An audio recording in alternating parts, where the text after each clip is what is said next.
আসসালামু আলাইকুম। সাম্প্রতিক সময়ে পাকিস্তানের প্রতিরক্ষা শিল্পের সবচেয়ে বেশি আলোচনার জন্ম দিয়েছে D248 নামের দীর্ঘ পাল্লার লয়টারিং মিউনিশন বা কামিকাজে ড্রোন।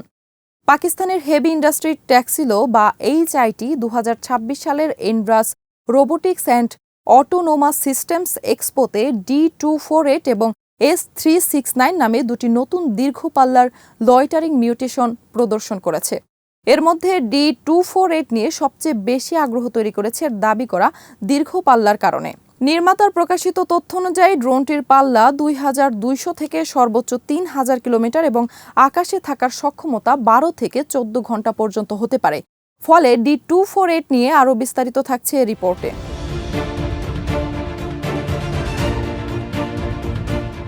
D248 এর সর্বোচ্চ টেক অফ সক্ষমতা প্রায় 240 কেজি। এর উইং স্প্যান প্রায় 3.3 মিটার এবং পেলোড বহনের সক্ষমতা 30 থেকে 50 কেজির মধ্যে বলে দাবি করা হয়েছে। ড্রোনটির ক্রুজ স্পিড প্রায় 185 কিলোমিটার এবং সর্বোচ্চ গতি ঘন্টায় প্রায় 225 কিলোমিটার। এর ফ্লাইট সিলিং সর্বোচ্চ 4500 মিটার পর্যন্ত হতে পারে বলে উল্লেখ করা হয়েছে। D248 পাকিস্তানের জন্য এমন একটি দীর্ঘ পাল্লার ওয়ান ওয়ে অ্যাটাক সিস্টেম তৈরি করতে পারে যা দূরবর্তী সামরিক স্থাপনা, অবকাঠামো কিংবা উচ্চ মূল্যের লক্ষ্যবস্তুর বিরুদ্ধে তুলনামূলক কম খরচে আঘাত হানার সক্ষমতা দিতে পারে।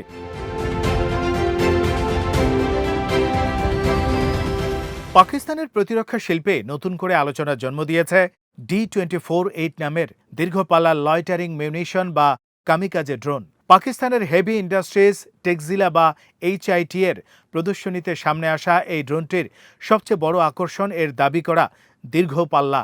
নির্মাতার প্রকাশিত তথ্য অনুযায়ী D248 সর্বোচ্চ প্রায় 3000 কিলোমিটার পর্যন্ত যেতে পারে এবং 12 থেকে 14 ঘন্টা পর্যন্ত আকাশে অবস্থান করতে সক্ষম। তাই D248কে এখনই নিশ্চিত 3000 কিলোমিটারের যুদ্ধাস্ত্র হিসেবে দেখার চেয়ে পাকিস্তানের দীর্ঘপাল্লার আনম্যান্ড ওয়ারফেয়ার সক্ষমতা বাড়ানোর একটি সম্ভাবনা নতুন পদক্ষেপ হিসেবে দেখা যুক্তিযুক্ত।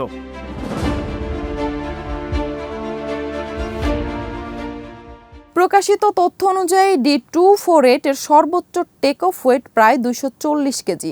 এর উইং স্প্যান প্রায় 3.3 মিটার এবং পেলোড বহনের সক্ষমতা 30 থেকে 50 কেজি বলে দাবি করা হয়েছে।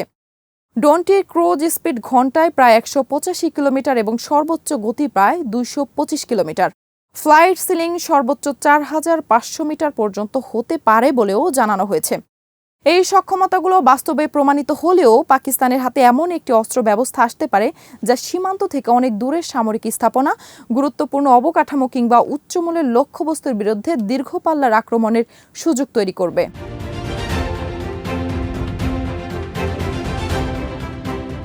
এখন প্রশ্ন উঠছে D248 পাকিস্তানের সামরিক সক্ষমতা আসলে কতটা বাড়াতে পারে। এর সবচেয়ে বড় পরিবর্তন হতে পারে পাকিস্তানের স্ট্রাইক রিচ বা দূরপাল্লার আঘাতের সক্ষমতায়। এত দীর্ঘ পাল্লার একটি ওয়ান ওয়ে অ্যাটাক ড্রোন থাকলে প্রতিপক্ষের গুরুত্বপূর্ণ লক্ষ্যবস্তুতে আঘাত করার জন্য সবসময় ব্যয়বহুল যুদ্ধ বিমান বা ক্রুজ মিসাইল ব্যবহার করার প্রয়োজন নাও হতে পারে।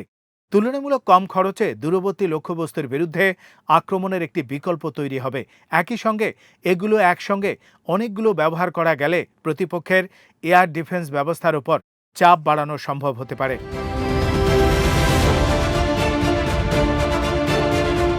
আর এখানে D248 এর সম্ভাব্য সবচেয়ে বড় সুবিধা খরচের হিসাব। একটি আধুনিক যুদ্ধবিমান, ক্রুজ মিসাইল কিংবা উন্নত এয়ার ডিফেন্স ইন্টারসেপ্টর তৈরির খরচ সাধারণত একটি ওয়ান ওয়ে অ্যাটাক ড্রোনের তুলনায় অনেক বেশি। ফলে একটি তুলনামূলক কম দামি ড্রোন দিয়ে যদি প্রতিপক্ষকে অনেক বেশি ব্যয়বহুল প্রতিরক্ষা ব্যবস্থা ব্যবহার করতে বাধ্য করা যায় তাহলে আক্রমণকারী পক্ষের জন্য এটি অর্থনৈতিকভাবে সুবিধাজনক হতে পারে। তবে D248 এর নির্দিষ্ট ইউনিট কস্ট পাকিস্তান প্রকাশ করেনি, তাই এটিকে বিশ্বের সবচেয়ে সস্তা দীর্ঘপাল্লার অ্যাটাক ড্রোন বলা সম্ভব নয়।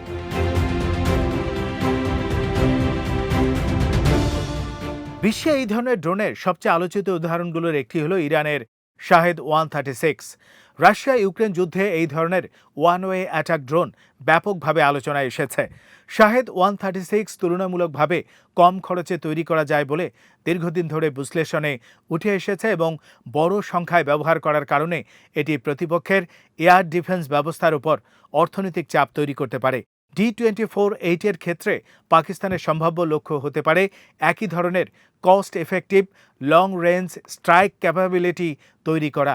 তবে D-24-8 এর প্রকৃত খরচ, উৎপাদন হার এবং যুদ্ধক্ষেত্রের কার্যকারিতা সম্পর্কে এখনও পর্যাপ্ত নির্ভরযোগ্য তথ্য নেই।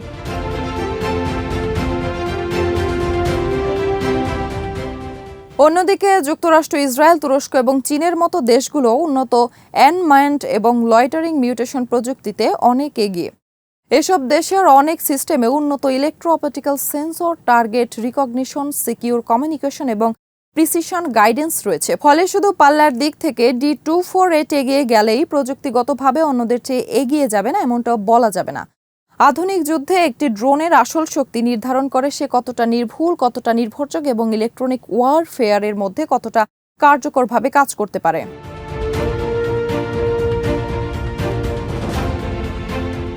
পাকিস্তানের জন্য D-24-8 এর একটি বড় সুবিধা হতে পারে উৎপাদন এবং ব্যবহার পদ্ধতি।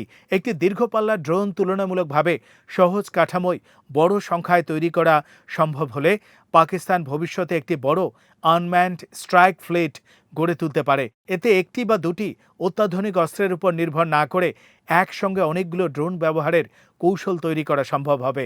প্রতিপক্ষের রাডার এবং এয়ার ডিফেন্স ব্যবস্থাকে একদিক থেকে ব্যস্ত রাখা গেলেও কিছু ড্রোন প্রতিরক্ষা ভেদ করে লক্ষ্যবস্তুতে পৌঁছানোর সম্ভাবনা বাড়তে পারে।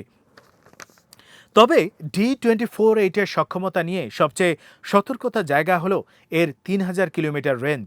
একটি ড্রোন সর্বোচ্চ 3000 কিলোমিটার উঠতে পারলেই যে একই সঙ্গে 30 থেকে 50 কেজি পেলোড নিয়ে এত দূর যাবে এবং লক্ষ্যবস্তুতে নির্ভুল আঘাত করবে এমন নিশ্চয়তা নেই।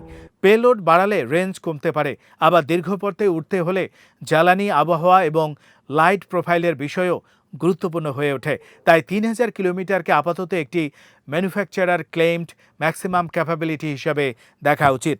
আরও গুরুত্বপূর্ণ হলো নেভিগেশন এবং ইলেকট্রনিক ওয়ারফেয়ার। এত দূরে একটি ড্রোন পাঠাতে হলে জিপিএস এবং জিএনএসএস সিগন্যালের উপর নির্ভরতা, সিগন্যাল জ্যামিং, স্পুফিং এবং যোগাযোগ বিচ্ছিন্ন হওয়ার ঝুঁকি মোকাবেলা করতে হবে।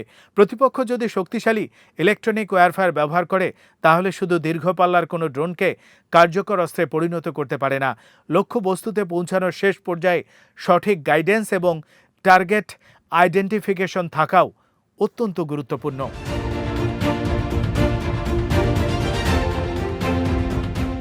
D-248 পাকিস্তানের জন্য আরেকটি গুরুত্বপূর্ণ সুবিধা তৈরি করতে পারে প্রতিরক্ষা ব্যয়ের ওপর চাপ সৃষ্টি করা।